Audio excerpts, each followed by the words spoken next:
Hello friends and welcome to my channel. ये है हमारा पार्ट 4 इस चैप्टर का, जो कि है नेशनलिज्म इन इंडिया का। तो पिछली पार्ट में हमने मेनली बात करी थी सॉल्ट मार्च के बारे में। सॉल्ट मार्च में क्या क्या हुआ, खिलाफत मूवमेंट में कैसे कैसे लोग जुड़े, उन सब के बारे में। तो अगर आपने अभी तक प्रीवियस 3 पार्ट्स नहीं देखे हैं तो आपको नीचे प्लेलिस्ट मिल जाएगी, उसमें आप चेकआउट कर सकते हैं। और आप जो भी आपको प्लेलिस्ट या फिर जो भी आपको वीडियो देखनी है उस आपसे चेकआउट कर सकते हैं। तो वो आपको फुल प्लेलिस्ट के नाम से मिल जाएगी, और जिसमें मैंने आपको जीई पॉलिटिकल साइंस की पूरी तैयारी करवा रखी है। तो चलिए इसी के साथ वीडियो को शुरू करते हैं। अब मेनली अब हम देखने वाले हैं पार्ट 4, और इसमें मेनली देखने वाले गांधी इरविन बैक्ट जो हुआ था and the end of movement. अब मेनली भाई एंड हो गई थी मूवमेंट, मेनली जो की थी हमारी, जो हमने सिविल डिसोबीडियंस मूवमेंट करा था उसका पूरा एंड होने वाला था। तो इसी के कारण गांधी जी और इरविन एक पैक्ट साइन हुआ था, गांधी इरविन पैक्ट जिसे हम कहते हैं। तो 5 मार्च को गांधी जी ने कॉल करी थी, called off the movement entering into the pact. मतलब कि भाई उन्होंने जो गांधी जी ने एक पैक्ट को साइन कर लिया था, और इसी के साथ उन्होंने अपना जो मतलब कि अपनी जो मूवमेंट थी उसे ऑफ कर लिया था। मतलब कि कॉल ऑफ, मतलब कि अपनी मूवमेंट को वापस बुला लिया था और अपनी मूवमेंट को वहां से बंद कर दिया था। He consented to participation in the Round Table Conference and the government agreed to release the political prisoners. तो उन्होंने मेनली क्या कहा कि भाई मैं एक काम करता हूँ, क्योंकि मेन था जब सॉल्ट मार्च वगैरह हुआ था तो उसका जो गवर्नमेंट का जो मेनली रिएक्शन था वो मेनली यही था, इन्होंने बहुत सारे लीडर्स को अपने जेल में बंद कर दिया था। 1930 में अब्दुल खान गफर, जो अब्दुल गफर खान जो भी थे, और महात्मा गांधी, इन सबको मोर देन 100 लीडर्स को गिरफ्तार कर लिया गया था। तो महात्मा गांधी के चक्कर में किया गया था, क्योंकि मिंदा उन्हीं की मूवमेंट के चक्कर में ही बहुत ज्यादा हम कह सकते हैं वायलेंस फैल रहा था। तो गांधी जी ने अपना वायलेंस के चक्कर में अपना जो पैक्ट था, एक पैक्ट साइन करा था गांधी इरविन पैक्ट को, और मेनली उन्होंने अपना जो मूवमेंट थी वो वापस ले ली थी। इसी कारण से गांधी जी को मतलब कि रिलीज कर दिया गया था विद द अदर जितने भी लीडर्स थे। तो इसी के कारण जो गांधी जी ने second round table conference attend करी थी। पर आपको ये बात याद रखनी है, गांधी जी ने कभी भी first round table conference attend नहीं करी थी, क्योंकि उस समय वो जेल में थे, जैसे मैंने आपको पिछली वीडियो में भी बताया था। दिसंबर में 1931 में सेकेंड राउंड टेबल कॉन्फ्रेंस होती है। इससे आपको एक चीज याद जरूर रखनी है कि 1930 में राउंड टेबल कॉन्फ्रेंस फर्स्ट होती है, 1931 में दिसंबर में राउंड टेबल कॉन्फ्रेंस सेकेंड होती है।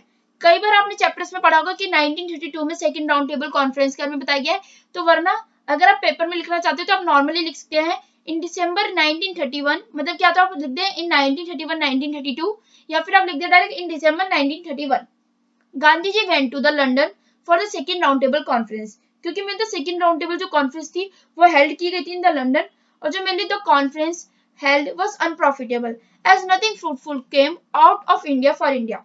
मतलब कि मेनली कॉन्फ्रेंस जो थी वो बहुत ज्यादा अच्छी बिल्कुल भी नहीं थी, और हम कह सकते हैं बिल्कुल भी अच्छी नहीं रही थी इंडिया के लिए, क्योंकि वहां पे महात्मा गांधी जी को कोई भी प्रॉफिट नहीं दिखा था एज इन इंडिया के लिए। Relaunch of the movement.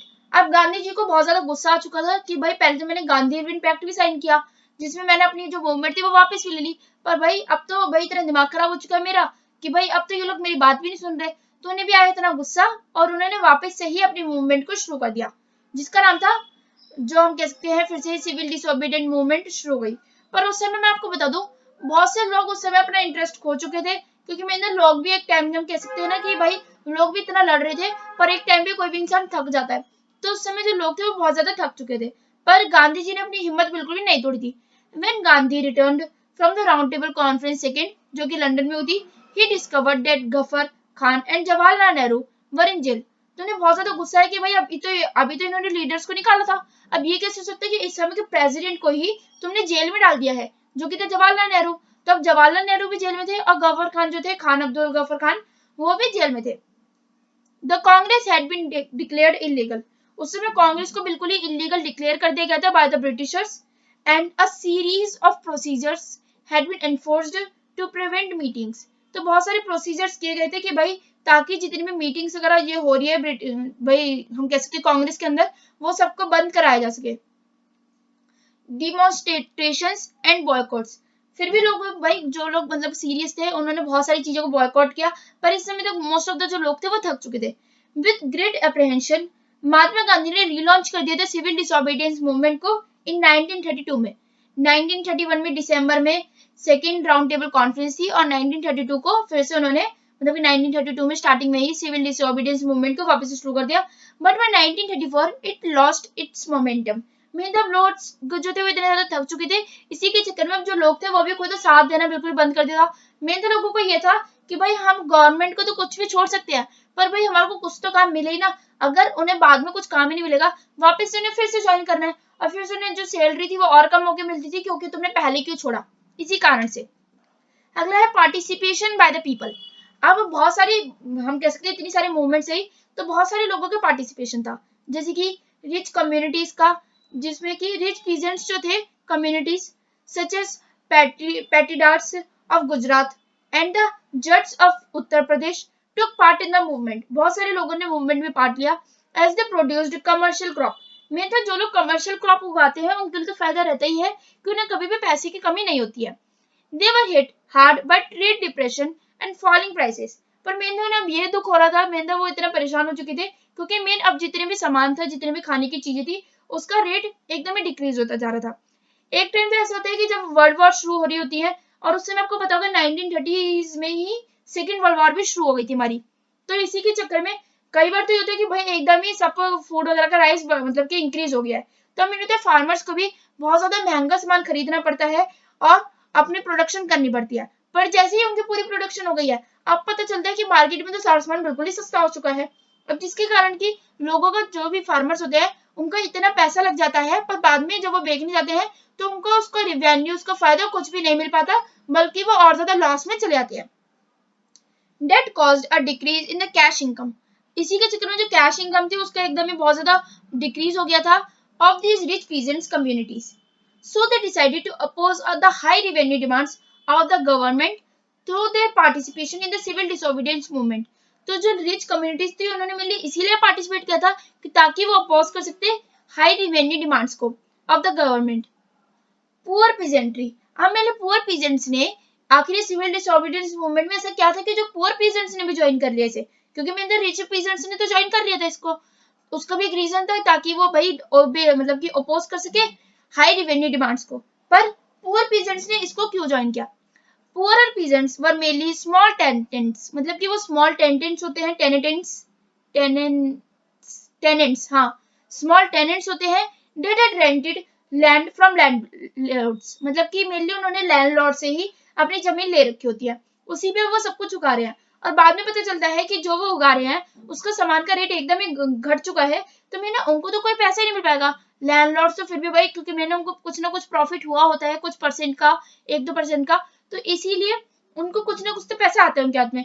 पर अगर भाई लैंडलॉर्ड्स को ही सिर्फ 2% का फायदा होगा, तो कभी भी लैंडलॉर्ड होता है वो 1% का पूरा फायदा भी फार्मर को नहीं देगा, बल्कि वो उसे ये दिखा देगा कि भाई अभी तो बिल्कुल भी वो नहीं चल रहा, जो सामान है तुम्हारा बहुत ज्यादा बेकार था, बहुत ज्यादा घटिया क्वालिटी का था, जिसके कारण तुम्हारा सामान जो था वो बिक ही नहीं पाया और उसे सस्ते में बेचना पड़ा। They found difficulties in paying the rent. Main था भाई अब तुम्हारे पास अगर पैसे नहीं है तो तुम घर का रेंट कैसे पे करोगे, घर का खाना कैसे चलाओगे। अब मैंने तो इंसान के लिए खाना पहले होता है और रेंट बाद में होता है, पर अगर हम देखें नॉर्मली तो भाई अगर आपको जितना ही जरूरी खाना है उतना जरूरी रेंट देना है, नहीं तो अगर आपके पास रेंट ही नहीं होगा तो आपको घर से निकाल दिया जाएगा, और फिर ना आप खाने के लिए रहे और ना ही आप घर में रहने के लिए रहे। Due to the depression and decrease in the cash income, so they wanted to unpaid rent to the landlords to be limited। Main तो उनका ये था जो पीजेंट्स थे कि भाई जितना भी लैंडलॉर्ड्स को मतलब कि हमारा भाई पैसा देना चाहिए था उतना उन्होंने नहीं दिया, तो अब हमारा पैसा वापस हुआ, इसीलिए उन्होंने मेनली ज्वाइन की थी सिविल डिसोबीडियंस मूवमेंट को। They also had participated in many radicals movements led by socialists. अगला इसमें है बिजनेस क्लास। अब बिजनेस क्लास ने क्यों ज्वाइन करा था, मतलब कि अगर हम कहें कि इतनी सारे मूवमेंट्स को ज्वाइन किया था, तो बिजनेस क्लास ने क्यों ज्वाइन किया था? तो जो बिजनेस क्लास थी वांटेड प्रोटेक्शन, मतलब कि उन्हें मेनली प्रोटेक्शन चाहिए था कि कभी भी भाई वो इंपोर्ट कर सके फॉरेन गुड्स को, मेनली भाई क्योंकि मेहनत है, हम कह सकते हैं जो कि बड़े लोग होते हैं उनको मोस्ट ऑफ द जो काम होता है वो फॉरेन से ही होता है, क्योंकि इंडिया उस समय इतनी डेवलप नहीं थी, और जो भी अच्छा और हैवी सामान अच्छा आता था वो सारा फॉरेन से आता था, तो इसलिए उनको मेन ये चाहिए था कि भाई जो फॉरेन से सामान है वो आराम से आ सके, और इसी के कारण उन्होंने मेनली सिविल डिसोबीडियंस मूवमेंट को ज्वाइन किया था। They form the Indian industrial and commercial Congress, जो कि मैंने उन्होंने बिल्ड किया था 1920 में, and the federation of Indian chamber of commerce and industry FICCI in 1927 and supported the civil disobedience movement। अब हम देख लेते हैं इंडस्ट्रियल वर्कर्स को ऐसी क्या जरूरत पड़ गई थी जिसके कारण उन्होंने सिविल डिसोबीडियंस मूवमेंट को ज्वाइन किया। They didn't participate in large number except in the Nagpur region. अब मेन था इसमें एक चीज तो कह सकते हैं जो कि सबसे कम मात्रा में लोगों ने ज्वाइन किया था, वो कौन से लोग थे, तो वो थे इंडस्ट्रियल वर्कर्स ने, क्योंकि और मेनली वो कहाँ के थे जो जिन्होंने सबसे ज्यादा ज्वाइन कर रखा था, वो थे नागपुर रीजन के। But only some workers participated in the civil disobedience movement and boycott of foreign goods. तो कुछ ही लोग थे जो कि फॉरेन गुड्स को बॉयकॉट कर पाए थे। मेन होते हैं इंडस्ट्रियल वर्कर से कैसे लोग होते हैं, उनको मेनली होता है कि भाई आपको बाहर का सामान या कोई ना कोई किसी ना सामान की तो जरूरत पड़ेगी, तभी तो अपना वो फाइनल प्रोडक्ट ला पाएंगे।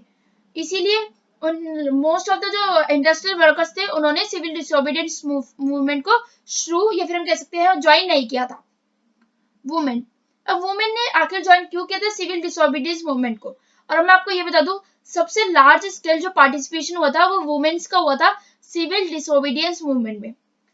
उन्होंने मेनली पार्टिसिपेट किया था प्रोटेस्ट मार्चेस में, जो कि जितने भी प्रोटेस्ट हो रहे थे, मार्चेस हो रहे थे, उसके कारण मैन्युफैक्चरिंग सॉल्ट के लिए, क्योंकि मैंने तो भाई सॉल्ट पर टैक्स लग गया। अब मैंने वुमेन ही तो खाना बनाएगी, घर का आदमी थोड़ी नहीं बनाएगा, तो वुमेन को अगर खाना बनाना है तो उसे ये है कि भाई हमारे पास सॉल्ट हो तभी तो मैं खाना थोड़ा अच्छा बना पाऊंगी, वरना तो मेरा सिर्फ फीका खाना बनेगा और फिर बाद में हरासमेंट वगैरह भी उसे ही झेलनी पड़ेगी। एंड पिक्टेड फॉरेन क्लोथ्स, मतलब कि उन्होंने बहुत सारे फॉरेन क्लोथ्स भी चलाए, क्योंकि मेन था एक वुमेन ही ऐसी थी, या फिर हम कह सकते थे भाई लोग जो होते हैं वो वही लोग, मतलब कि हम कह सकते हैं धोती पहन सकते हैं जिनके पास पैसा हो या इस टाइप से। पर उस समय वुमेन्स भी मोस्ट ऑफ द टाइम जो थी वो धोती पहनती थी, क्योंकि उस समय तो मोस्टली साड़ी वगैरह जो चलती थी वो धोती वगैरह ही चलती थी।